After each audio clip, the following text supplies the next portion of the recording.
Hi guys, welcome to this session in Microsoft Excel. In this module, I want to look at a Vlookup, an Xlookup, a Hlookup, and a lookup function. So different examples of each of those. The first one though is to compare Vlookup with Xlookup. So on the left hand side, I've got the Vlookup example where I've got some data and then I've got the answers at the top there. So I'm going to delete the two answers that I wanted there and just explain how this works. So in cell A3, I have a code with a drop-down list. When I select a code, whatever the code is will highlight there. You can see that. And then this cell itself has got a name. It's called input code. This table underneath I've called product code. That's called product code. And I'm going to use those names in this example. So V stands for vertical, which means you've got your table like this in columns. And that's what the V stands for. Hlookup, horizontal rows. Now, this is it. Equals. You just need to type VL and then you can press your tab key to get the function and it'll put it up there. It's looking for a lookup value, which in this case is this orange cell, which I've called input code. Then I want to do a comma, or it wants me to do a comma, and then the little help moves along to the table name. I've called that table product code. You can highlight it as well, but I tend to use names, so I'm going to type product. It is not called product, it's called product code, so I'm just going to double click on product code. Now I need to do another comma and it's asking me which column of that table do I want to look at. So this table has 1, 2, 3 columns. I want to look at column 2 and then another comma, last one. It's asking me, do I want an exact match or an approximate match? I want an exact match, but it says false there. I know from other functions that I can use a 0 on that one. So I'm going to do a 0 and then I'm going to tick that and it will fill it in. Now it's only filled in the first one, not this one. Now I would have to type the whole thing again and change that to a 3, or because I've used names, I can just pull that across. It's duplicated at the moment, but if I click on that, I can then go on the formula bar and change that to a 3. Now there's lots of different ways of automatically setting it up so it will pick up numbers. You could type numbers and get it to look at a cell, or you can do like a little array table in there, but that's all I want to do on this one. I need to format that back to pounds because I overwrote the actual format, but that's the VLOOKUP. Every time you change the code, you'll get a different item at the top. The fact that this is color in yellow is conditional formatting. Now the Xlookup, if I delete that, obviously this is a newer function and it replaces really a VLOOKUP. So if you've never done a VLOOKUP, don't even bother with it. Start off with an Xlookup. Same thing, I want to know what that is. What is that? Now one of the restrictions with the VLOOKUP is that the codes that you're looking at have to be in the left-hand column, whereas an Xlookup, they do not. So the codes are in the right. Just color that up with something so they're in the right. Same thing though, I'm looking at that code in this list and I want to know what it is, what the description is and what the cost is. So this is the Xlookup example. Equals XL, pressing tab. You still have the lookup value, so I'm clicking on that, comma, I'm not using names in this example. Now this is where it's different. It wants to know where the list of lookups are. So where's all the codes in this example? So that's this yellow column, and this is a good bit, comma. Now it's wanting to know what the return array is. Well, that's everything else. I just need to highlight the other two columns. I don't need to mess about with column numbers. That's all I need to do in this example. If I tick that, it drops the information in like so. So it's a lot quicker if you've got multiple columns to get the information that you might want. And there you go, it's just changing that over. So the next one I want to look at is the Hlookup. So that was VLOOKUP.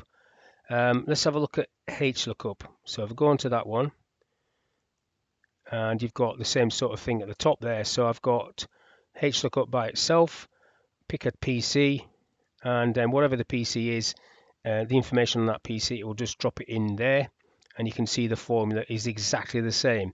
You're looking at a cell that's got a number in it, PC, and then you're looking at PC records, which is all of this area. I think this is PC records, including the titles, PC records.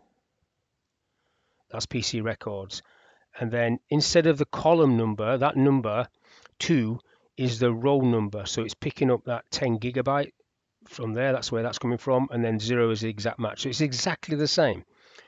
Now, Xlookup, if I come down here, is doing similar. It's looking at B20, which is the yellow cell, the PC, and it's looking at the list of PCs, which is the purple line, and then it is returning everything else from the rest of this. So that's why it's coming up with that. And you don't have to worry about the column or row number in this example. Now, if I just go back one and let's have a look at this Vlookup and Xlookup again. One of the other things you've got with an Xlookup is additional arguments. Now, in this particular example, I've got the word missing there, but look what I had to do. I had to put another function in. I had to use if error so I could get missing, whereas this one, it automatically put it in there for me. So I want to redo these two. If I delete this one, and again, what I'm typing is on the screen as well. I'll delete that one off also. So what I want to do, or what I want to know in this example is Bob IT in this list? Now I've called these lists, I've called that week 1, and I'm going to refer to that.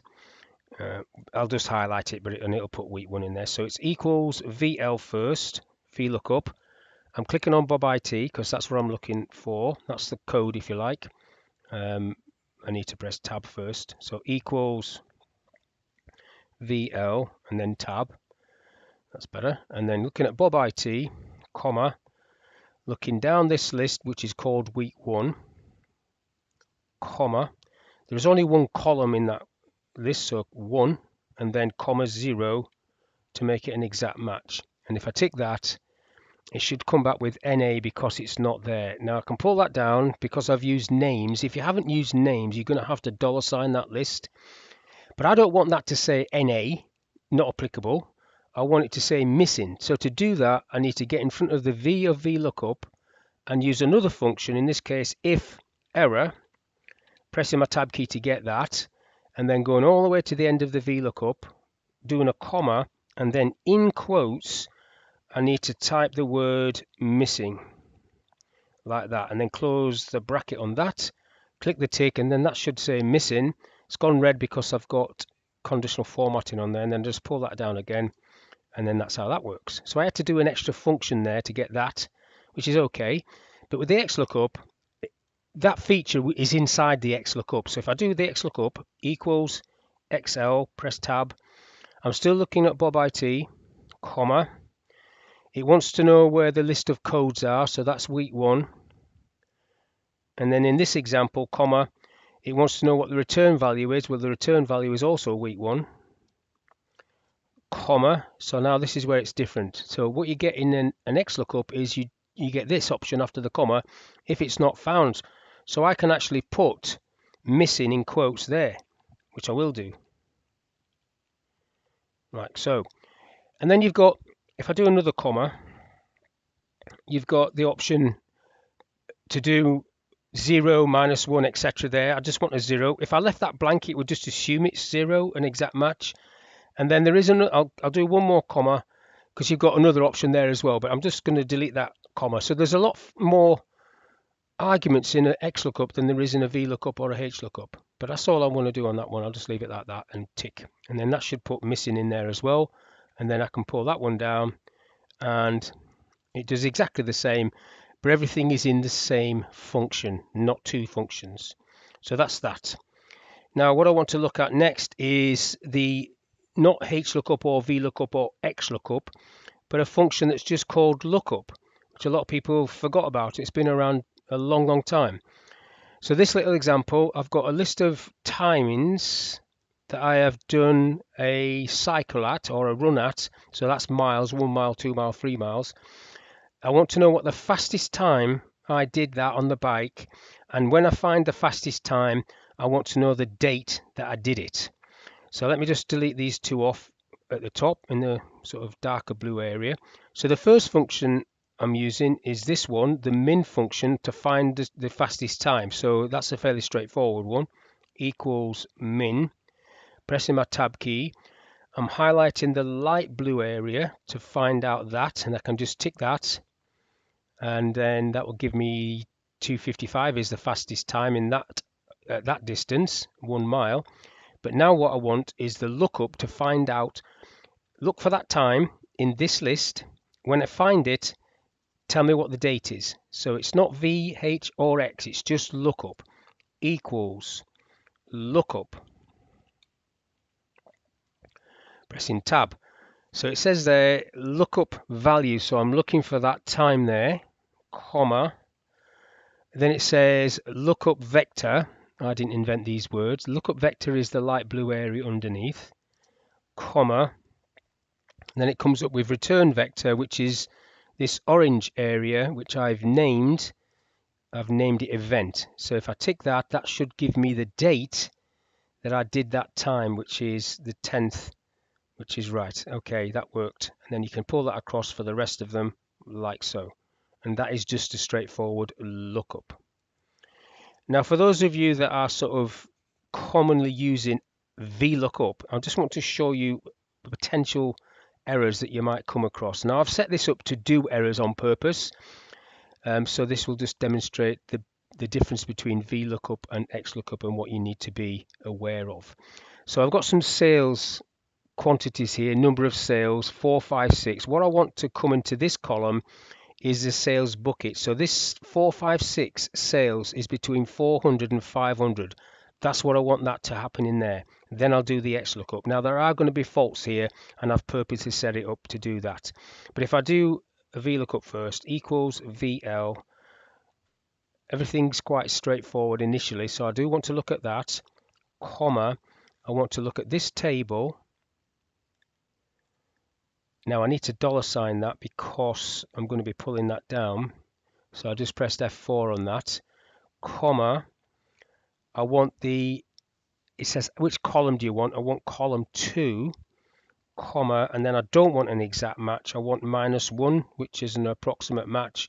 And then if I tick that, that should put that into the sales bucket of 400 to 500, which it does. And if I double click that down, it fills it down. And then as you're coming down, you can see there's a few errors here. Like I've got a few NAs, and then it says below 100 there when it's actually over 800. And this is why it's coming up with some error message. And really why that's happening is because I should have sorted this for those before somebody comments about that. I know that, but I've just set this up to flag up some errors. Now on Xlookup, or with Xlookup, the Xlookup, whether that's sorted or not, will fix that error. So equals Xlookup. So I'm still looking at that, comma, I'm looking at this first list, which I've named that bins, comma, and now it wants the return array, which is going to be this column, which is called bucket, comma, and then it's got if not found. I don't want to put missing or anything like that, so I'm just going to miss that one out and do another comma so it comes on to the exact match or nearly match. Again, I want -1.